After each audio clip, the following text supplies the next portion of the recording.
Stay at home and protect lives. That's the clear warning from the Health Secretary, Matt Hancock, who says it's not a request, but an instruction to the British people to beat the coronavirus. With warm weather expected this weekend, he says any relaxation of social distancing rules will mean more people will die.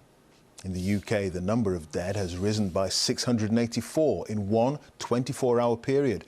That brings the total number of deaths in hospitals from the disease to 3,605. Now, that number, however, doesn't include deaths in the community or in care homes and is in line, sadly, with scientific predictions. Today, 2 nurses lost their lives to the virus, with each leaving behind 3 children. Here's our health editor, Hugh Pym. Amy O'Rourke, one of 2 nurses who've lost their lives to COVID-19. Tributes were paid today to their bravery, including at the Downing Street press conference, and there was this warning to the public from the Health Secretary. We cannot relax our discipline now.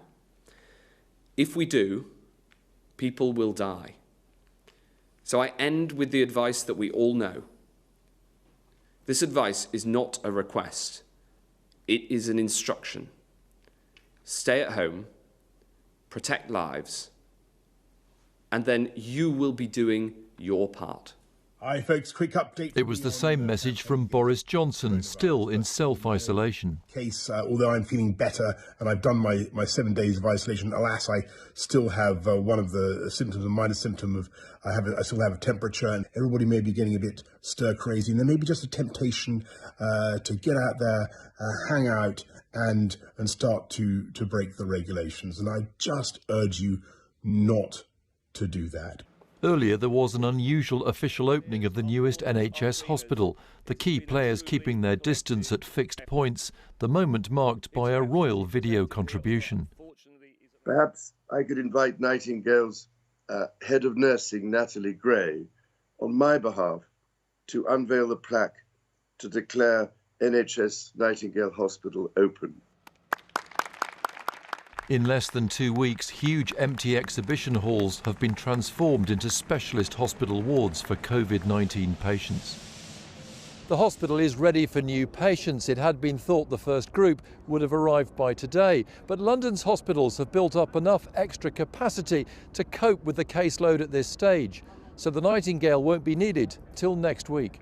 Good, and I'm glad to see that you've got the protection equipment. Getting things done is the message the government wants to convey, but Matt Hancock, meeting staff in training at the Nightingale, has faced claims he hasn't done enough on testing for the virus. Having set a target of 25,000 tests a day, which slipped to later this month, he's now come up with a hugely increased figure of 100,000 by the end of April, including many more done by academic and industrial laboratories. Where are the tests going to come from? Who's going to do them? It just really hasn't been explained. You haven't given any detail. Well, we have. I set out a 5-point plan yesterday. The first stage is the expansion of the testing capacity within the NHS and with Public Health England, who are doing an amazing job. And then also the next stage is to bring in the private sector companies, the existing testing companies. Testing NHS staff helps get more of them back to work quickly. The Scottish Government is increasing facilities like this. This expansion of testing capacity means, amongst other things, that we will be able to test more key workers with every day that passes. However, in addition to increasing capacity within NHS Scotland, we are also working with the UK Government and other partners to further increase testing capacity beyond that.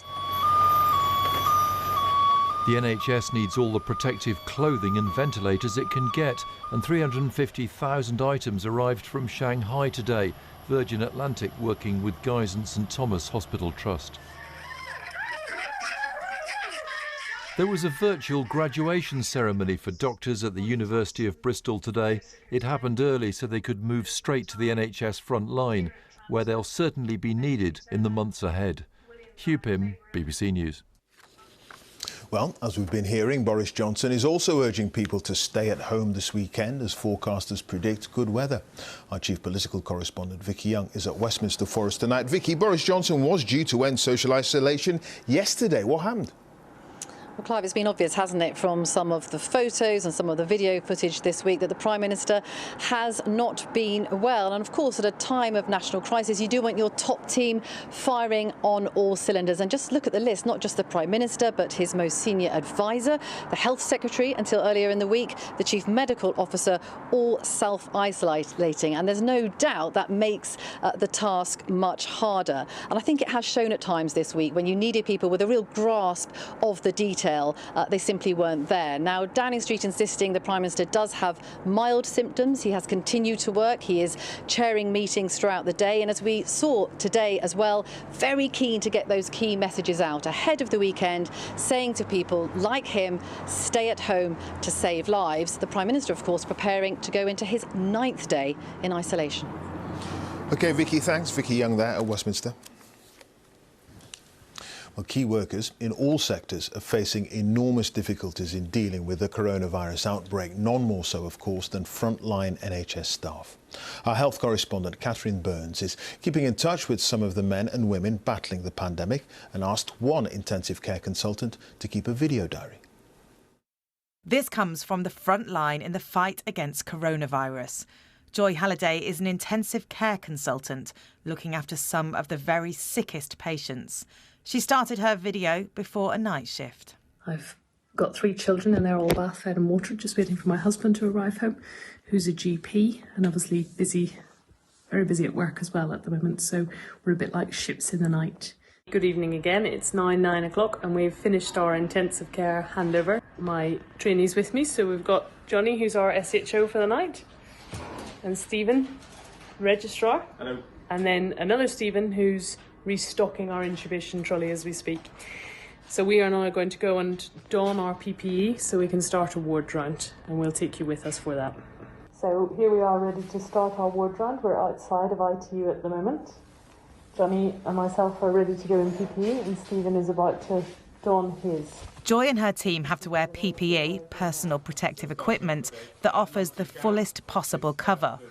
All the patients they see on this night have coronavirus and are unconscious on breathing machines. They have to get very close to them. And that is us done, so we're going to start our ward round for the evening. I will leave my phone outside so that we do not bring it in with us, and we will touch base with you again later. So it's now 5:20 in the morning and we've had a really busy night here in intensive care. The nursing staff and doctors have worked non-stop. And it's really important that we look after ourselves as well as our patients. Sadly, there's some battles that we're not going to win. The team try not to phone families overnight, but they have to call if they think a patient is about to die. But even then, relatives can't come here for their own safety. At these times, normally families would be present in intensive care all the time by their loved ones' sides. And with the visiting rules being changed, and the risk to relatives coming in and catching coronavirus themselves, we don't have visitors anymore. And we're therefore providing relatives with daily updates about their loved one. We all know in NHS as healthcare workers that these are unprecedented times. We also know that there may come a time where we start looking after people we know, colleagues we work with, and we need to be prepared to manage this. Joy Halliday there ending that report.